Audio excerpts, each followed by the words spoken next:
Well, it's Valentine's Day in all of Greece, and that includes Sparta. And even though there's a war on, King Leonidas' wife still sends him to the mall before it closes to get her a present.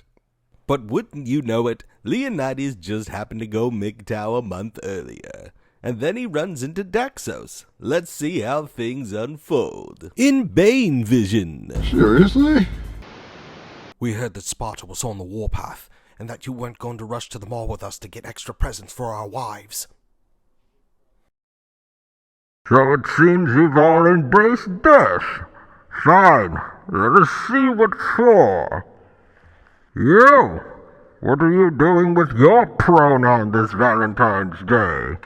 Well, first of all, we've got to run out to Pottery Barn for the 5th time today, 5 minutes before it closes, because she said that she's been seeing the number 5 over and over again, and for some reason Mars is in retro. That'll do, I didn't ask for lore and chronology. And you, Chris Pratt stunt double, what are you doing for Valentine's Day? You can't send me back there, man. I'm not going back. Okay, calm down, Spaz. Is that a revolver? Fear is strong and love is for everyone who isn't me. Don't do it, man.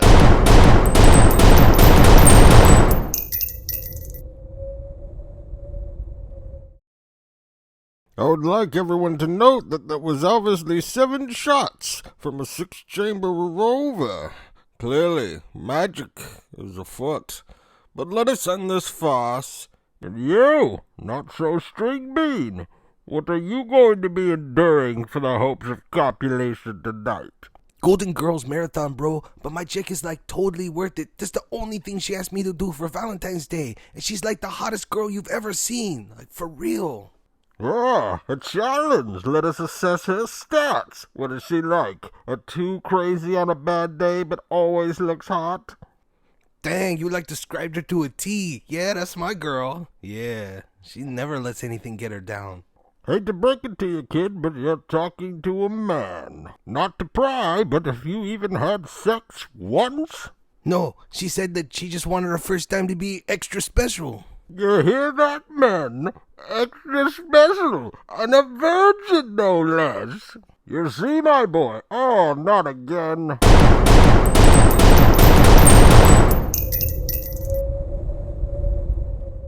Do you see now, my friend, how logic and reason give no quarter? What are all of you doing on Mgtow Day?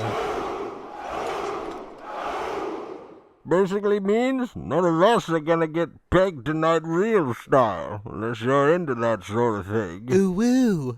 Damn it, Bruce, how many times have I told you to lay off the GD Futanari? Hey, howdy, hey, everybody. So thanks for watching. I know it was probably a little tough for some of you to get through. It was just that this comes from 2 International Mgtow days ago, and I'm like, I just got to put this out. You know, I launched back into what I had just to see what I had, and it was pretty much done. I just had to do a few little bobs and bits, as you can see, and I apologize for it not being as sterling as it should, but I was just in such a rush, like I always am, to just get this out at least the night of, for me, for over here, the Eastern Seaboard or whatever it's called, over here in America. So anyway, this is my It's Kind of a Funny Story.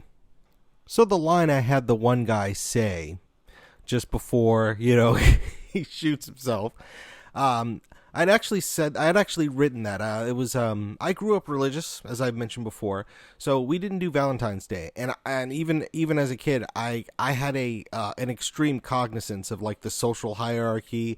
You tend to notice these kind of things when you're bullied mercilessly, and my teachers were forcing me in each class to do something Valentine's Day related, and I went through 90% of my classes not having to do anything because I just said, hey, you know what, it's my religious, don't step up. And then my one teacher, who was yet another, I wouldn't call her a Catholic whack job, but I would just say that, just kind of a Catholic bitch, and she forced me to like do something. So I took out some crafts paper, and then it was black crafts paper, and I did like a mangled heart, and I wrote Fear is strong and love's for everyone who isn't me. And that was a line from, Soundgarden. Chris Cornell was the front man for that group. Rest in peace, Chris Cornell. And it was, I can't even remember the name of the song, but, you know, if you look on the Down of the Upside album, one of their top songs, it's really got a really great intro. It's a really great song. I think it's Burden in My Hand, by the way. So the teachers thought they'd spice things up by having some type of like, kind of a, not a scavenger hunt or anything. I guess just basically they had you randomly pick out a heart. Like they put them all in a little basket and you had to pick one out. And then later on, and that was just for our class. So it's weird, I know, right? So that was just for our class. And then later on, all of the ones that were picked, they had to pin them up. And I don't know who in their insane mind picked mine. I guess it was because it was the only black one out of there. So it was there. It was on full display. I think, as memory recalls, I think it may have been my teacher. It was some sort of vain attempt to try to shame me or punish me. Of course, that's not going to work. And then the worst thing happened. This girl that I was deeply and madly in love with, but not going out with at the time, had noticed, of course, a black heart and the sea and a myriad of other hearts, right, on a board. And she read the lyrics and she knew it was me because she and I were obsessed with the same song on the Down on the Upside album of Soundgarden. I think it was their last album. I mean, there was like a terribly long hiatus. So for all intended purposes, that was the last album I certainly remember. But anyway, the song Tighter and Tighter, it's a deep, like beautiful song. I can't even describe like the emotions. It's like I almost can't listen to the song like a good portion of the time because the memories really hit me. But her stupid like chicken head friend was with her, and then she spreaded that around the school. You know, because you're hanging with your friends. She takes a deep interest in something, and if you're a gossip whore, then you're gonna spread it around like an STD. STD. That's what gossip whores do. Because that is what a gossip slorn do. As I stated earlier, I didn't have to do anything Valentine's Day related, but that was because my male teachers that I had for the rest of the blocks, the rest in the lineup, until sixth period, the rest of them were pretty much dudes. So I was like, great.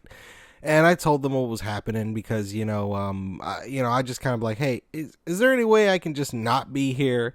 And most of my male teachers would pick up on it. I mean, how could you not know, right? If it's going all over the school. Anyway, they threw me a bone and they didn't have me do anything.